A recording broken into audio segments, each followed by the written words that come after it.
अस्सलाम वालेकुम जी, मैं इस वक़्त अमेरिका में मौजूद हूँ और अमेरिका में माशाल्लाह पाकिस्तान की पहचान यूटोपिया डील्स मेरा ख़्याल है कोई भी बंदा जो e-commerce, Amazon, Walmart, eBay, Etsy, TikTok का नाम जिसने सुना है, जो जानता है, वो इनके ब्रांड को ज़रूर जानता है।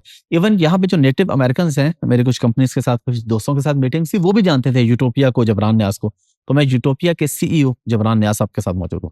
जबरान भाई, बहुत शुक्रिया आपने हमें अपने घर पे टाइम दिया। Thank you. जबरान भाई, थोड़ा अपने स्टोरी के बारे में बताइएगा, क्योंकि पाकिस्तान में आपको पता है एक बहुत बड़ा नेटवर्क है, इकोसिस्टम्स हैं, लोग अमेज़न पे काम कर रहे हैं, सर्विस प्रोवाइडर्स हैं और आप पाकिस्तान के टॉप सेलर्स दुनिया के टॉप सेलर्स के अंदर हैं पाकिस्तान से जो है। अमेज़न पे जो सेल कर रहे हैं टॉप 5 सेलर्स में हैं, अमेज़न के सबसे बड़े वेंडर हैं।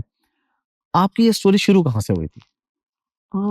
स्टार्ट हमने 2011 में लिया। 2011 में हमने अमेज़न पे सेल करना स्टार्ट किया। मैं और मेरा भाई अदनान, हमने ये बिज़नेस स्टार्ट किया अब से तकरीबन 14 या 15 साल पहले और वी आर हियर नाउ। अच्छा, आपने ये स्टार्ट प्लान करके लिया था जिस तरह आज लोग प्लान करते हैं कि जी हमने अमेज़न से पैसा बनाना है, अमेज़न पे आना है। आपका ये सफ़र कैसे शुरू हुआ? जैसे मैंने आपको अपना बताया था कि मैंने पैकिंग करते-करते और सारा बिल्कुल, तो आपका सफ़र कैसे डायरेक्ट आप यूटोपिया के सीईओ बने और आपने कहा चलें जी $1 मिलियन इन्वेस्ट कर देते हैं अमेज़न पे? नहीं, मेरा प्राइमरी बैकग्राउंड तो सॉफ्टवेयर से था। मैंने फ़ास्ट कराची से अपना बैचलर्स और मास्टर्स किया था। उसके बाद यहाँ 10 साल मैंने सॉफ्टवेयर की जॉब की। तो 2010 में हमारे पास कुछ लेफ्ट ओवर टॉवल की गुड्स थी हमारे पास बेसमेंट में और उसकी वजह से ज़ाहिर है कि बेसमेंट में खेल नहीं सकते थे, कोई एक्टिविटी नहीं कर सकते थे। तो दैट वाज़ द मोटिवेशन और हमने उसको आहिस्ता-आहिस्ता ईबे पे सेल करना स्टार्ट किया। तो इनिशियली जो ऑर्डर्स आते थे उसको खुद एक-एक बॉक्स में डालते थे, पैक करते थे, शिप करते थे, 10-20 ऑर्डर आते थे। और फिर मेरा ख़्याल है कि 2011 में हमने थोड़ा बहुत अमेज़न पे बेचना स्टार्ट किया। तो बहुत हम्बल बिगिनिंग थी, बहुत स्मॉल स्केल से हमने स्टार्ट किया, कोई इन्वेस्टमेंट नहीं थी और जैसे और कोई बहुत ज़्यादा बड़ा प्लान नहीं था, एक्सीडेंटली था कि गुड्स क्योंकि हमारे बेसमेंट में थी और उसको हमें गेट रीड करना था, तो हमने सोचा कि चलो इसको ई-कॉमर्स पे बेच के देखते हैं और वो एक्सपीरियंस अच्छा रहा और अब यहाँ पे हैं। सेल्स आपकी इस वक़्त कितनी है अमेज़न पे? इस वक़्त हमारी जो लास्ट 12 मंथ्स की सेल्स है अमेज़न पे वो $750 मिलियन हैं। माशाल्लाह, और so soon you are going to touch 1 billion इंशाल्लाह। I hope so. इंशाल्लाह। और पाकिस्तान से आपकी एक्सपोर्ट कितनी है? हमने 5 साल पहले अपनी एक्सपोर्ट मैन्युफैक्चरिंग कंपनी पाकिस्तान में स्टार्ट की थी। इस वक़्त हम पाकिस्तान के 12वें बड़े एक्सपोर्टर हैं और हमारी लास्ट फिस्कल ईयर में जो एक्सपोर्ट थी वो $170 मिलियन यूएस डॉलर। माशाल्लाह, और ये बाद में बड़े सैलरी थी इसलिए बता रहे हैं क्योंकि जो प्रोडक्ट जो मेरी ये सेम फील्ड है वो उसकी कॉस्ट कम है जो आप यान वगैरह बाय कमोडिटी करते वैल्यू कम हैं। है। लेकिन जब आप अगर हम export in terms of containers की बात करें तो आप पहले सबसे बड़े एक्सपोर्टर है पाकिस्तान के। ये हम हमें हमें ये लगता है जो हमारी कैलकुलेशन है कोई इस तरह का कोई ऐसा डाटा नहीं है लेकिन जिन सोर्सेज़ से हमने डाटा है हमने जैसे ये डाटा यूएस के लिए निकाला था, तो पाकिस्तान से नंबर ऑफ कंटेनर्स एक्सपोर्ट में हमें लगता है हम नंबर 1 है। नंबर 1 नहीं हो तो टॉप 3 में होंगे लेकिन लाइकली हम नंबर 1 हैं। अच्छा, आप माशाल्लाह पाकिस्तान की पहचान है। हमें बड़ी खुशी होती है जब हम किसी नेटिव अमेरिकन से बात करें और वो आपको जानता हो और पाकिस्तान को जानता हो, पॉजिटिव चीज़ है। लेकिन हम आम तौर पे देखते हैं कि जब कोई बड़ा बिज़नेसमैन बनता है, ख़ास तौर पे अगर हम अपने रीजन की बात करें, तो वो बड़ा बिज़नेसमैन बन के कहता है, "चलें यार ठीक है, मेरा बिज़नेस बहुत अच्छा है, मैं चाइना से बाय करूँगा, आराम से बेचूँगा।" आपने मैन्युफैक्चरिंग के लिए पाकिस्तान क्यों चूज़ किया? पाकिस्तान इसलिए चूज़ किया कि मुझे लगा कि पाकिस्तान एक अच्छी अपॉर्च्युनिटी है, उसको हमने मेरिट पे चूज़ किया। पाकिस्तान की जो उस वक़्त पॉलिसीज़ थी वो अच्छी थी, अपॉर्च्युनिटीज़ अच्छी थी। हमारी जो पाकिस्तान में लेबर कॉस्ट है वो चाइना से 7 टाइम्स चीपर है, लैंड सस्ती है, कंस्ट्रक्शन कॉस्ट सस्ती है और आई नो कुछ चैलेंजेस भी हैं, लेकिन हमने पाकिस्तान को प्योरली मेरिट पे सेलेक्ट किया और हमारे लिए अच्छा रहा डिसीजन। किस-किस प्लेटफ़ॉर्म पे आप इस वक़्त बेच रहे हैं अमेरिका के अंदर? प्राइमरीली सेल्स तो हमारी अमेज़न पे है, लेकिन अमेज़न के अलावा हम टिकटॉक, वॉलमार्ट, टीमू, शीन, शॉपिफाई अदर प्लेटफ़ॉर्म पे भी सेल करते हैं। अच्छा, पाकिस्तान में आपको पता है हमारी फ़ील्ड के जो लोग हैं उन्हें मंजन सेलर्स कहा जाता है कि तुम कोर्स बेचते हो, लोगों को कहते हो अमेज़न पे बेचें, तुम सर्विसेज़ बेचते हो।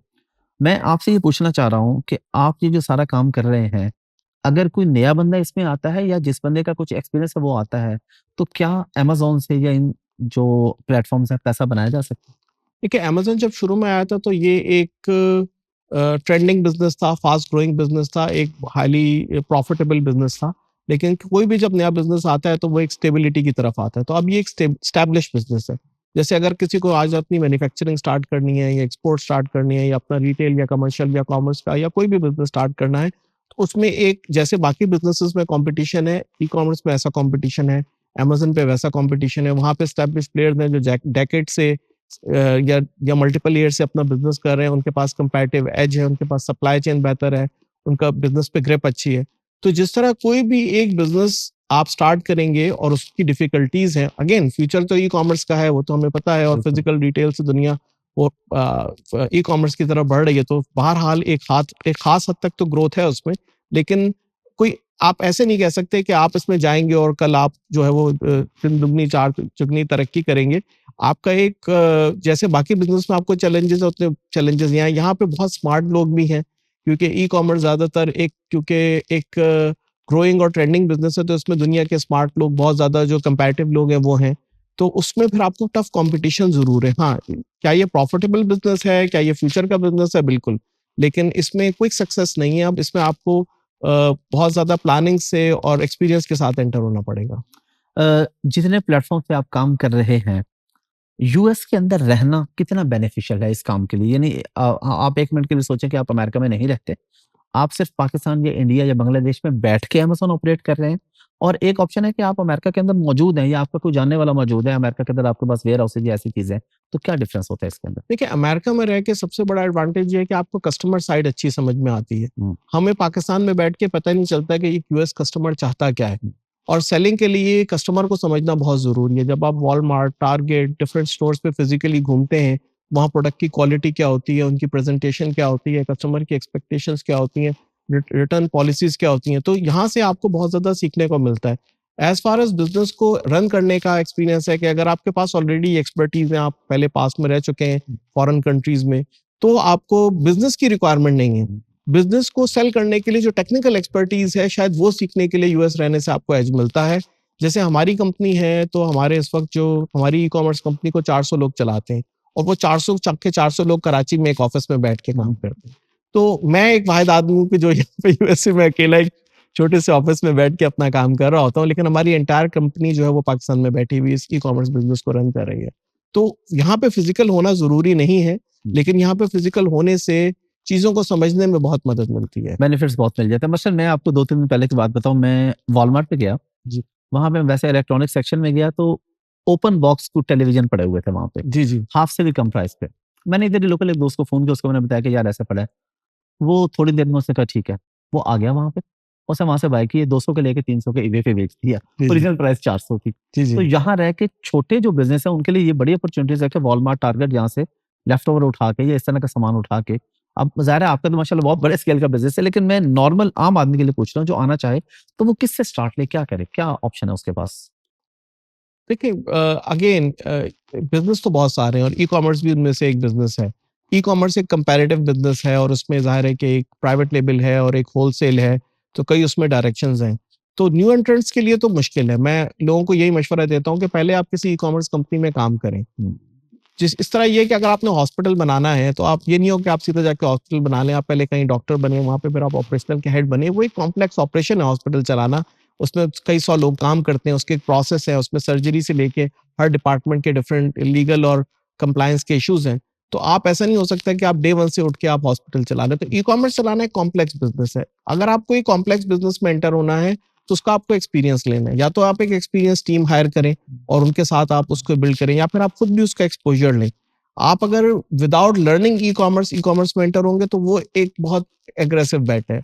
और बहुत छोटा बिज़नेस भी किया जा सकता है और उसमें सक्सेस भी हो सकती है, लेकिन उसके रिलेटिवली चांसेस लो होंगे। एक्सपीरियंस टीम मैं हूँ ना जनाब, हमारी टीम है बड़ी एक्सपीरियंस, अगर कोई करना चाह रहा है।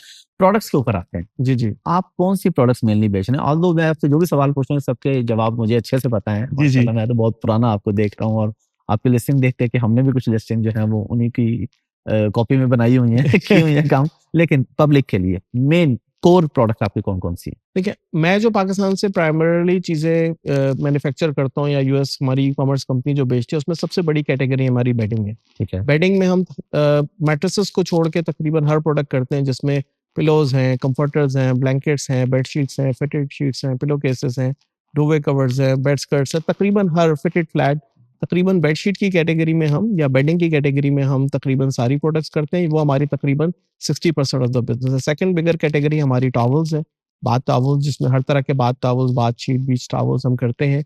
उसके बाद जो हमारी बड़ी कैटेगरीज़ हैं, उसमें अपैरल और गारमेंट्स एक बड़ी कैटेगरी है। इसके अलावा हम प्लास्टिक की प्रोडक्ट्स करते हैं जिसमें प्लास्टिक ऑर्गेनाइजर्स हैं, प्लास्टिक कंटेनर्स हैं। इनफैक्ट हैंगर्स के हम बहुत बड़े मैन्युफैक्चरर और सेलर हैं, one of the largest sellers हैं दुनिया में हम हैंगर्स के, प्लास्टिक हैंगर्स के, वुडन हैंगर्स के, वेलवेट कोटेड हैंगर्स के। इसके अलावा प्लास्टिक प्रोडक्ट्स की अब खास वास्ट वैरायटी ऑफ प्रोडक्ट है, उसमें फूड कंटेनर से लेके रोज़मर्रा की इस्तेमाल की सैकड़ों प्रोडक्ट्स हैं। इसके अलावा जो हमारी अदर बड़ी कैटेगरी है उसमें मेटल की प्रोडक्ट्स हैं। मेटल कैटेगरी में हमारे पास नॉन स्टिक कुकवेयर और कास्ट आयरन कुकवेयर में काफ़ी प्रोडक्ट्स हैं, प्लस उसमें कुछ पर्सनल केयर की मैनिक्योर की प्रोडक्ट्स हैं और कुछ रोज़मर्रा की मेटल रॉड से या मेटल की वैरायटी ऑफ टेक्निक से बनने वाली रोज़मर्रा की इस्तेमाल की प्रोडक्ट्स हैं। कुछ आउटडोर की प्रोडक्ट्स हैं जैसे रेस गार्डन बेड वगैरह। काफ़ी ब्रॉड कैटेगरी है, मतलब ये वो प्रोडक्ट्स हैं जो हम ट्रेडिशनली अमेज़न पे बेचते रहे और फिर बाद में हमने उनकी मैन्युफैक्चरिंग भी सेटअप की। तो मेजर कैटेगरीज़ यही हैं। मैट्रेस आप क्यों नहीं बेच रहे? मैट्रेस एक ज़ाहिर है कि एक वो नीश है उसकी, अब मैट्रेस बनाने का प्लांट अलग है। इसके ऊपर हम अगले 1-2 साल में मैट्रेस की कैटेगरी में एंटर होना चाहते हैं, क्योंकि मैट्रेस बल्की बहुत होता है। उसकी शिपिंग शिपिंग कॉस्ट उसकी ज़्यादा, उसके शिपिंग वेट कॉस्ट की का वजह से। आप एफबीए से नहीं कर सकते, उसके लिए आपको खुद शिपिंग की एक नेटवर्क बनाना पड़ेगा। फिर मैट्रेस लगाने के लिए आपको एक मैट्रेस का एक मैन्युफैक्चरिंग का प्लांट लगाना है। पाकिस्तान में बहुत कम कंपनीज़ हैं जो इंटरनेशनल एक्सपोर्ट करती हैं मैट्रेसेस, उस लेवल पे नहीं है जो यूएस की रिक्वायरमेंट है। तो जिस तरह हमने बाकी सैकड़ों प्रोडक्ट्स पाकिस्तान में पहली दफ़ा बनाई और फिर पाकिस्तान में पहली दफ़ा एक्सपोर्ट की, मैट्रेसेस हैं और बहुत सारी प्रोडक्ट्स हैं जिनको हम अपनी कैटलॉग में शामिल करना चाहते हैं।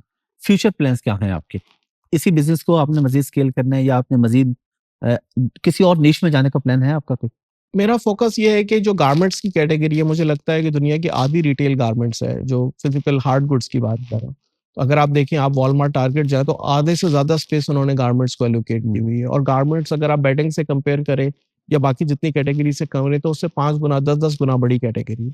तो गारमेंट्स एक ऐसी कैटेगरी है कि जिस पे हम बहुत फोकस कर रहे हैं और अभी हमने गारमेंट्स पे अभी हम जो हमारा टोटल 750 मिलियन का रेवेन्यू है उसमें मेरी कोशिश ये है कि by the end of this year उसमें गारमेंट्स को हम 50 मिलियन पे लाएँ। तो गारमेंट्स एक मेजर कैटेगरी है जिसमें हम काफ़ी तेज़ी से एक्सपेंड भी कर रहे हैं, अपनी मैन्युफैक्चरिंग भी और ई-कॉमर्स भी। इसके अलावा इस वक़्त हम अपनी मैन्युफैक्चरिंग पे बहुत ज़्यादा फ़ोकस कर रहे हैं।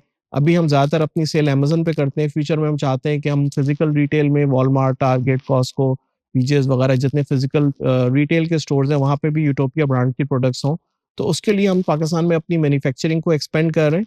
और इस वक्त हम शायद पाकिस्तान की हिस्ट्री का सबसे बड़ा इंडस्ट्रियल पार्क बना रहे हैं 250 एकर्स में, जिसका फेज़ 1 जो है हमारा सितंबर में कंप्लीट हो जाएगा माशाल्लाह। 50 एकर्स पे, जिसमें तकरीबन समझ लें कि शायद पाकिस्तान की हिस्ट्री में कभी इतना बड़ा इंडस्ट्रियल पार्क नहीं बना और ना ही पिछले 3-4 साल में कोई इतनी ज़्यादा किसी एक कंपनी ने इतनी ज़्यादा इन्वेस्टमेंट की हो पाकिस्तान में टू एक्सपेंड मैन्युफैक्चरिंग।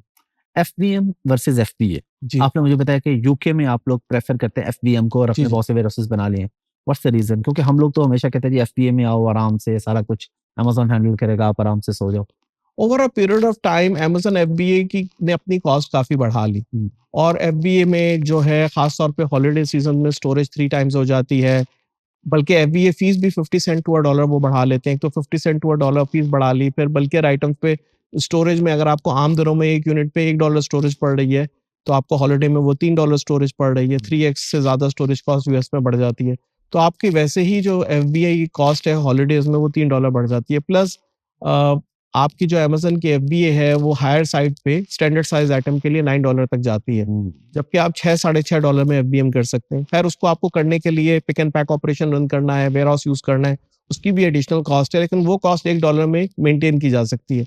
तो थ्योरेटिकली जो स्टैंडर्ड साइज़ के आइटम्स हैं, उसको आप जो हायर एंड पे हैं, उनको आप $2 चीपर एफबीएम से कर सकते हैं, प्लस जो ओवर साइज़ आइटम्स हैं, उनको आप $4 टू $5 चीपर अमेज़न से कर सकते हैं। अगेन यूके, यूरोप, यूके में और जर्मनी में, फ्रांस, इटली, स्पेन में अगर आप इंडिविजुअल कंट्री में करें, तो वो आप सिंगल लोकेशन से कर सकते हैं, उसको बहुत आसान है करना। खास तौर पे बल्कियर प्रोडक्ट्स के लिए। और जो आपका यूएसए से करने के लिए आपको क्योंकि प्राइम बैच चाहिए, हुँ। तो उसके लिए आपको कम से कम 4-5 लोकेशन चाहिए। तो उसमें आपका डिलीवरी टाइम सेम डे नहीं होगा, 1 डे या 2 डे होगा। प्राइम ऑफर रहेगी लेकिन डिलीवरी स्पीड आपकी स्लो होगी, उससे आपकी सेल पे नेगेटिव इम्पैक्ट ज़रूर पड़ेगा और ऑपरेशन हैंडल करना डिफिकल्ट है। लेकिन अगर आपके पास ऐसी प्रोडक्ट है जो 500 यूनिट्स अ डे से ज़्यादा करती हैं, जो बहुत हाई हाई सेलिंग प्रोडक्ट्स हैं, उसको करना रिलेटिवली ईज़ी है। उसके आप ज़्यादा इन्वेंटरी रख सकते हैं, डिस्ट्रीब्यूशन अच्छी कर सकते हैं और उस पे आप चाहें तो एक अच्छा एफबीएम का ऑपरेशन रन कर सकते हैं। हम यूएस में कर भी रहे हैं। यूके में भी इस वक्त हम 4000 पैकेजेस अ डे एफबीएम करते हैं, यूएस में भी हम 4000 पैकेजेस अ डे अभी एफबीएम करते हैं, जो हमारे ओवरऑल बिजनेस का शायद लेस देन 10% है, लेकिन फ्यूचर में शायद वो काफी बड़ा पार्ट बने। पाकिस्तान में आपने जो लोग हायर किए हैं, आपके पास माशाल्लाह इतने लोगों की टीम है, वो आप कैसे हायर करते हैं? या जो मैं ऑडियंस के लिए पूछना चाह रहा हूँ, अगर कोई चाहे कि उसको यूटोपिया में जॉब मिल जाए और उसके पास अच्छी स्किल्स हैं पाकिस्तान में अमेज़न के हवाले से या ऐसे, क्या तरीकाकार है अप्लाई करने का? तो हमारा जो यूटोपिया इंडस्ट्रीज या यूटोपिया डील्स का जो लिंक्डइन का पेज है, वहाँ पे सारी जो जितनी भी प्रोफेशनल जॉब्स होती हैं वो वहाँ पे पोस्ट होती हैं। उसके बाद आप वहाँ पे अप्लाई करते हैं, एचआर आपको कांटेक्ट करती है, इंटरव्यू के लिए बुलाती है, और इंटरव्यू के नतीजे में जो भी हायर होता है, हमारा बहुत ट्रांसपेरेंट प्रोसेस है हायरिंग का। और मेरा ख्याल है मेरे पूरी कंपनी में जो कंपनी के 2 फाउंडर्स हैं, मी एंड अदनान, हुँ। या किसी हद तक मेरे फादर ने भी शुरू में कंट्रीब्यूट किया, और एक मेरा भाई है जो जिससे हम शुरू में थोड़ा बिज़नेस करते थे। हम 4 लोगों के अलावा कोई भी बंदा जो है वो विदाउट मेरिट नहीं। मैं अपने आप को भी विदाउट मेरिट काउंट कर नहीं, रहा हूँ आप लोगों ने क्योंकि माशाल्लाह देखा है एक मेहनत की और इस लेवल तक हाँ, पहुँचे हैं, हुँ। तो ज़्यादा मेहनत तो है ही है। तो ये नहीं पाकिस्तान में जो जिनके हम वर्चुअल असिस्टेंट्स की बात करते हैं, जो पाकिस्तान में बहुत सारे हैं, तो उनमें से भी कोई आपके साथ लोग काम कर रहे हैं जिन्होंने पाकिस्तान में सीखा हो और आपके पास जॉब कर रहे हो यूटोपिया में? बहुत सारे लोग हैं जो पाकिस्तान में अपनी सर्विसेज़ प्रोवाइड करते थे, फिर उसको उनको हमने हायर कर लिया। ठीक है। जब हमने शुरू में स्टार्ट किया तो उस वक़्त तो क्योंकि हमने जब 2013-14 में अपना 14 या 15 में किसी वक़्त अपना ऑफ़िस स्टार्ट किया, उस वक़्त तो पाकिस्तान में कोई टेक्निकल कोई ऐसा एक्सपर्ट, बिल्कुल हाँ, ट्रेंड नहीं लेकिन था। आज की डेट में अगर हमें कोई रिसोर्स मिले जिसने मार्केट में पिछले 4 या 5 साल जॉब की हो, डिफरेंट एजेंसीज़ में या अपनी सर्विसेज़ प्रोवाइड की हो, तो उनको हम हायर ज़रूर करते हैं, लेकिन हम सब लोग हमारे इन पर्सन काम करते हैं। हमारे पास कोई वर्चुअली काम नहीं करता। ठीक है, हमारी एक रिक्वायरमेंट है, you have to be physically present in company to work. ठीक है। और इसके अलावा पाकिस्तान में अगर कोई बंदा या अमेरिका में कोई बंदा बाहर में अपना बिजनेस शुरू करना चाह रहा है और वो कहता है मुझे मैन्युफैक्चरिंग यूटोपिया दे दे, तो आप ये सर्विस प्रोवाइड करते हैं लोगों को? बिल्कुल, हमारे जो इवन अमेज़न पे बड़े कंपैटिटर्स हैं जो हमसे नेक टू नेक सेल कर रहे होते हैं और बड़े कंपैटिबली सेल कर रहे होते हैं, और वो हमसे गुड्स मैन्युफैक्चर करवा रहे होते हैं, और हमें इसमें आपके कोई इश्यूज़ नहीं है। कंपेटिटर्स आपसे ही बनवा के अमेज़न पे बेच रहे हैं। बिल्कुल बेच रहे होते हैं, क्योंकि अगर वो हमसे नहीं बनवाएँगे तो किसी और से बनवा लेंगे, तो हमें कोई मसला नहीं है। कोई भी प्रोडक्ट जो हम बनाते हैं, भले हमारा डायरेक्ट वो अपनी ब्रांड में हमसे बनवा सकते हैं और हम उनको बना के दे सकते और हैं। ये अच्छी अप्रोच है कि इवेंचुअली आपकी भी तो सेल्स हो रही है ना, मिलियंस ऑफ डॉलर्स आप यहाँ से भी तो निकाल रहे हैं ना अपने। एग्ज़ैक्टली, क्योंकि वो अगर प्रोडक्ट हमारी ब्रांड में बिके और अगर किसी और की ब्रांड में बिके, at the end of the day तो वो मेड इन पाकिस्तान प्रोडक्ट हाँ, है मेड इन और made in Pakistan. Utopia product है। यूटोपिया यूटोपिया जी। ये लफ्ज़ कहाँ से आया था आपके पास? देखिए, वो वैसे जो सच्ची बात ये है कि हमारे घर के पास एक स्ट्रीट थी, उसका नाम यूटोपिया पार्कवे था। अच्छा। तो हमने उस वक़्त जब कंपनी का नाम सोच रहे थे तो मल्टीपल नाम्स को हमने कंसीडर किया, तो इसका मीनिंग अच्छा था। तो फिर हमने कंपनी का नाम यूटोपिया टावर्स रखा शुरू में, और फिर हमने अपना नाम रिवाइज़ करके यूटोपिया डील्स कर लिया। एक और चीज़ लोगों को बताइएगा, आपने जैसे कि मुझे बताया कि आपका एक अमेज़न अकाउंट है जिस पे आप माशाल्लाह सारा कुछ सेल कर रहे हैं। हमारे यहाँ कुछ कॉन्सेप्ट ये है कि लोग छोटा-सा बिज़नेस होता है 5-5, 6-6, 10-10 अमेज़न के अकाउंट्स हैं। व्हाट डू यू से?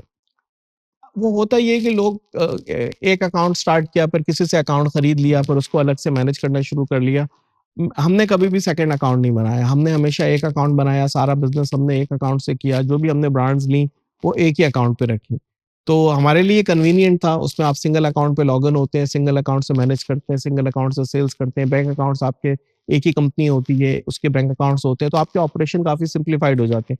वरना कितने सारे कंपनियों के आपने टैक्स फाइल करने हैं, कितने सारे अकाउंट में लॉगिन होना है, फिर उनकी जो अकाउंटिंग है, वो मुश्किल हो जाती है। तो हमारे लिए ये कन्वीनिएंट था। I know lot of people जिनके एक से ज़्यादा अकाउंट हैं, लेकिन अमेज़न मल्टीपल अकाउंट्स एक पॉलिसी वायलेशन भी है। जी, अब बिल्कुल। मेरी जैसी कंपनी जिसका साइज़ इतना बड़ा हो और अमेज़न कहे जी आपने डुप्लीकेट अकाउंट बनाया है या आपने सेकंड अकाउंट बनाया है, तो एक ज़माने में अगर आप बिला वजह सेकंड अकाउंट बनाएँ तो अमेज़न की पॉलिसी वायलेशन, और हम शुरू से कोशिश करते हैं कि हम कोई भी रिस्की मूव ना करें, क्योंकि साइज़ ऑफ द बिज़नेस ज़्यादा है, उससे हमारा एक्सपोज़र बढ़ सकता है। तो हमने कभी दूसरे अकाउंट बनाने के बारे में नहीं सोचा। थोड़ा-सा टेक्निकल लेकिन लोगों के लिए काफ़ी हेल्पफुल हो जाएगा। जब आप अमेज़न पे लिस्टिंग्स वगैरह करते हैं, तो एआई का कितना इस्तेमाल करते हैं? और लिस्टिंग के लिए कोई 2-4 टिप्स लोगों को दे दें कि भाई इन चीज़ों का ख़ास तौर पे ख्याल रखो अगर आप चाह रहे हो कि बायर अट्रैक्ट हो। अच्छा, अब ज़ाहिर है कि मेरा रोल एनहांस हो गया, तो इतना हैंड्स ऑन तो अब मैं नहीं रहा, लेकिन जितना मुझे डे टू डे बातचीत करने से याद होता है, तो एक तो हम आजकल लिस्टिंग क्रिएट करने के लिए एआई को बहुत यूज़ करते हैं। ठीक है। तो आप एआई को इनपुट्स देते हैं, डेटा देते हैं, कंपैरेटर्स की इन्फॉर्मेशन देते हैं, और एआई आपके प्रोडक्ट को समझ के, देख के, उसकी स्पेक देख के आपके लिए लिस्टिंग जनरेट कर सकती है। तो कंटेंट राइटिंग का जहाँ तक ताल्लुक है, तो एआई आपके लिए कंटेंट राइट करती है। अगेन कंटेंट राइटिंग एक कॉम्प्लेक्स एरिया है, इसमें कॉपीराइटिंग भी इसको कहते हैं, और कॉपीराइटिंग इसलिए कहते हैं कि आपने उस कंटेंट में कोई भी ऐसा वर्ड यूज नहीं करना जो किसी और के कॉपीराइट को वायलेट करे। मिसाल के तौर पे आप आम तौर पे जो टपरवेयर का वर्ड यूज कर लेते हैं, क्योंकि जो प्लास्टिक की चीजें होती हैं घरों में उनको लोग टपरवेयर कहते हैं, लेकिन टपरवेयर किसी का रजिस्टर्ड ट्रेडमार्क भी है, तो अगर आपने अपनी लिस्टिंग में यूज कर लिया तो वो एक पॉलिसी वायलेशन क्रिएट हो जाएगी। इसी तरह आप डिफरेंट ब्रांड्स के नाम होते हैं, बहुत सारे लोगों ने वर्ड्स को ट्रेडमार्क किया होता है, वो आप अपनी लिस्टिंग में यूज नहीं कर सकते, तो आपको कॉपीराइट का ख्याल रखना पड़ता है। फिर आपने अपनी लिस्टिंग को ऐसे लिखना होता है कि आप अपने कॉपीराइट्स को भी प्रोटेक्ट कर सकें। कल को कोई कहे कि भाई आपकी लिस्टिंग में तो आपने अपना ब्रांड सही से लिखा ही नहीं, या आपने बताया ही नहीं कि रजिस्टर्ड ट्रेडमार्क है, तो उसके वो वैसे गोल्स भी होते हैं। प्लस आपने कस्टमर को एक अपनी लिस्टिंग को इस तरह से दिखाना है कि जो प्रोडक्ट के की एट्रीब्यूट्स है वो आप उसको अपने टाइटल से या दूसरे फॉर्म में कर सकें। प्लस कस्टमर के रिटर्न्स को रिड्यूस करने के लिए आपको की इन्फॉर्मेशन जो कस्टमर को चाहिए, ताकि वो उस इन्फॉर्मेशन को पढ़ ले और आपके प्रोडक्ट को कोई कुछ और समझ के ना खरीद ले, या वो गलत साइज ना खरीद ले, या गलत स्टाइल ना खरीद ले। तो आपकी लिस्टिंग लिखने के कई गोल्स होते हैं। इसी तरह तो इसमें हम एआई यूज करते हैं, और फिर ये बाकी कॉपीराइट और रिटर्न को मिनिमाइज करना और चीज़ों को इनकॉर्पोरेट करते हैं। इसी तरह जो इमेजेस होते हैं, आजकल पहले तो हमारे पास एक बड़ी मीडिया टीम है और जो इन हाउस वीडियोस भी बनाती है, इमेजेस भी बनाती है। हमारे पास 70 to 80 लोगों का क्रू है, जो पूरा एक मीडिया हाउस है, पूरा एक स्टूडियो है, जिसमें हर तरह के एनिमेशन के, ग्राफिक्स के, वीडियो के फोटो शूट करने के लिए एक बड़ी सोफिस्टिकेटेड टीम है। मतलब इतनी बड़ी टीम जो एक बाज अच्छे मीडिया हाउसेस के पास होती है या ड्रामा बनाने वाली कंपनीज के पास होती है।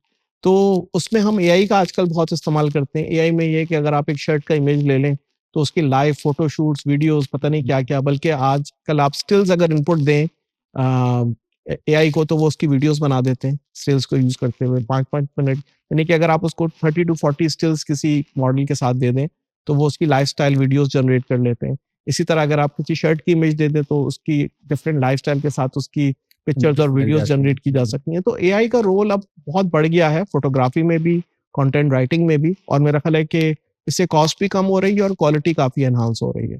तो और हाई क्वालिटी कंटेंट जनरेट हो रहा है, जिसको हम अपनी जबान में फ्लॉलेस मॉडल्स कहते हैं। आप क्या करते हैं कि आप नॉर्मल मॉडल के साथ फोटो शूट कर लेते हैं और आप एआई से कहते हैं वो उसके लिए फ्लॉलेस मॉडल्स के साथ वही फोटो शूट्स रिक्रिएट कर लेते हैं। उन फोटो शूट्स में जो कमियां बेशियां होती हैं वो आपका एआई से फिक्स हो सकती हैं। तो एआई का रोल खासतौर पे फोटोग्राफी में और कंटेंट राइटिंग में अब है, और अगर आप एआई पे फोकस नहीं कर रहे इन दो फोकस के लिए, तो फिर आप मार्केट में जितनी हाई क्वालिटी कंटेंट जनरेट हो रहा है आप नहीं कर सकते। पीपीसी के ऊपर आप कितना स्पेंड करते हैं? और क्या कुछ लिस्टिंग्स आपकी ऐसी भी हैं जिस पे आप कहें कि हम बिल्कुल भी उसमें पीपीसी चलाते ही नहीं है, कुछ भी नहीं चलाते, इतनी टॉप की हैं लिस्टिंग्स की ज़रूरत ही नहीं है? अच्छा, पीपीसी को ज्यादातर लोग अकेले देखते हैं, यानी कि आइसोलेशन में देखते हैं। जी, जी। और सबसे बड़ी गलती यही है, हम लोग तकरीबन 4 to 5% मनी स्पेंड करते हैं ठीक है। अपने रेवेन्यू का मार्केटिंग के ऊपर, और प्राइमरली हम सोशल मीडिया पे एड्स नहीं चलाते, सिर्फ और सिर्फ हम अमेजन पे एड्स करते हैं। हम डीएसपी भी नहीं करते, हम प्योर ओके। अमेजन पे स्पॉन्सर्ड एड्स पे फोकस करते हैं। ठीक है। तो और सारा मनी हम वही करते हैं। मेरा ख्याल है सबसे अच्छा रिटर्न ऑफ मनी वहाँ पे होता है, ठीक है, जिसमें आपके जो main top of the search ads हैं या rest of the search ads है, उस पे हम मनी स्पेंड करते हैं। That is the best money spend. बाकी इसके अलावा जो भी मार्केटिंग करते हैं वो सब उसमें 99% फ्रॉड है। अगर कोई 1% सक्सेस स्टोरी है तो मुझे तो आज तक हजारों लोगों से मिलके नहीं मिली है। मुझे तो वो सारा जो बाकी मार्केटिंग है वो समझ में नहीं आती। मुझे तो टॉप ऑफ द सर्च और रेस्ट ऑफ द सर्च यही दो मेरे फेवरेट एरियाज है। और 5% हम मार्केटिंग करते हैं। पीपीसी को समझने के लिए आपको प्रोडक्ट की प्राइस को, कंपटीशन को, पिक्चर को, टाइटल को एक पूरा होलिस्टिक अप्रोच लेना पड़ेगा। आप लोग बहुत ज़्यादा अग्रेसिव मार्केटिंग करते हैं, 30% एक कॉस्ट तक भी मार्केटिंग करते हैं। हमारा गोल ये होता है कि हम 15% एक कॉस्ट को मेंटेन करें, जो हम बड़ी आराम से मेंटेन करते हैं। और अगेन जितनी आपकी जो ऑफर होगी वो अच्छी होगी, उतनी ही आपकी पीपीसी भी बेटर परफॉर्म करेगी। अगर आप मिसाल के तौर पे अगर आप एक टी शर्ट अमेरिका के किसी बाजार में $6 की बेच रहे हैं, तो वो आप किसी को इशारा भी करेंगे तो वो पूरा रैक खाली हो जाएगा 1 घंटे में। और अगर आप $40 की शर्ट बेचेंगे तो आप सुबह से शाम तक लोगों को आवाजें भी लगाएंगे तो कोई नहीं लेगा। तो वहां भी मार्केटिंग हो रही है। तो अगेन आप किस चीज की, क्या आपकी प्राइसिंग कितनी शार्प है, आपकी प्रोडक्ट कितनी जबरदस्त तरीके से डिस्प्ले हो रही है, और आपकी एड आपके कंपटीशन के मुकाबले में कितनी अच्छी है। अगर आपका कंपटीशन कोई चीज 10 में दे रहा है, आप 8 में दे रहे हैं और देखने में आपकी ऑफर अच्छी लग रही है, तो you need like a light marketing. ठीक है। अगर आपकी ऑफर जो आपके कंपटीशन से की और आपके ऑफर को कंपेयर कर रहे हैं उसके रिव्यूज की रोशनी में, उसकी टाइटल और बुलेट पॉइंट की रोशनी में, और अगर आपकी ऑफर उससे हल्की है तो फिर आपको मोर मार्केटिंग चाहिए, आपको मोर एग्रेसिव मार्केटिंग चाहिए। और अगर आप सेम लेवल पे हैं तो फिर आपको माइल्ड मार्केटिंग चाहिए। मार्केट में टूल्स होते हैं, स्मार्ट स्काउट होते हैं, जंगल स्काउट होते हैं, जिसमें आप अपने कंपटीशन वो कितनी मार्केटिंग कर रहा है वो देख सकते हैं। और फिर आप देख सकते हैं कि आपकी ऑफर उससे बेहतर है तो आपको उससे कम मार्केटिंग करने की जरूरत है। अगर आपकी ऑफर उससे हल्की है कस्टमर के लिए तो आपको फिर उसको बेचने के लिए ज्यादा मार्केटिंग। तो आपको पीपीसी के लिए एक होलिस्टिक अप्रोच चाहिए, ना कि आप उसको आइसोलेशन में देखें। कोई एक प्रोडक्ट जिसपे सिंगल प्रोडक्ट पे आपने बहुत पैसा बनाया हो, जैसे मैंने आपको बताया मैंने प्रेगनेंसी पिलो वी पिलो बहुत बेचा, उस पर मैंने बहुत पैसा बनाया। ओवरऑल तो आप बनाते ही हैं, एक प्रोडक्ट बताइए। नहीं, मेरी कैटलॉग बहुत बड़ी है, मैं तकरीबन 200 से ज्यादा मेरे पास पेरेंट चलिए लिस्टिंग्स टॉप की हैं। 5-10 बता दें जिसमें आप कहें कि इस पे बहुत पैसा है भाई। हमारे ये जो टॉप की प्रोडक्ट्स हैं उसमें बेडशीट्स हैं, बेडशीट्स हम बहुत बेचते हैं, थ्रो पिलोज बहुत बेचते हैं, मैट्रेस प्रोटेक्टर्स, मैट्रेस एनकेसमेंट बहुत बेचते हैं हम लोग, ब्लैंकेट्स बहुत बेचते हैं, कंफर्टर्स बहुत बेचते हैं। तो ये हमारी कुछ टॉप की सेलिंग की प्रोडक्ट्स हैं। अच्छा, मैट्रेस प्रोटेक्टर जो है उसके अंदर आप नॉर्मल पे ज्यादा, क्विल्टेड पे ज्यादा पैसा बनाते हैं या टेरी पे बनाते हैं? नहीं, नॉर्मल प्लेन हमारा जो सबसे बड़ा मैट्रेस एनकेसमेंट है जिसमें प्लेन उसका होता है जी। फील। इसके अलावा हम टेरी भी करते हैं और एक हमारा non waterproof quilted mattress pad भी है, ओके, वो भी हमारा बहुत अच्छा बिकता है। ठीक है। इमरान भाई थैंक यू वेरी मच, बड़ा अच्छा आपने बताया हमें और हमारे लोगों को, खासतौर पर जो हमने टेक्निक दिए चले कुछ तक तो फायदा हो जाएगा। लास्ट में आप पब्लिक के लिए कोई मैसेज देना चाहें तो प्लीज। मैं यही मैसेज दूंगा कि हर किसी का एक अलग पाथ है, हर किसी का एक अलग रास्ता है। आप अपना रास्ता ढूंढें, उस पर मेहनत करें और इंशाल्लाह आपको कामयाबी मिलेगी। बिल्कुल, और अगर आप हमारे साथ जुड़ना चाह रहे हैं तो भाई मैं भी अवेलेबल हूँ, अमेरिका में हूँ, कोई वेयर हाउस की सर्विसेज, कोई एफपीएम की सर्विसेज, कुछ भी चाहिए सब कुछ अवेलेबल है। काम करें, पैसा बनाएं, जिसके साथ मर्जी काम करें, बस काम जरूर करें, डॉलर्स में पैसे बनाएं और पाकिस्तान का नाम रोशन करें। Thank you very much. Thank you.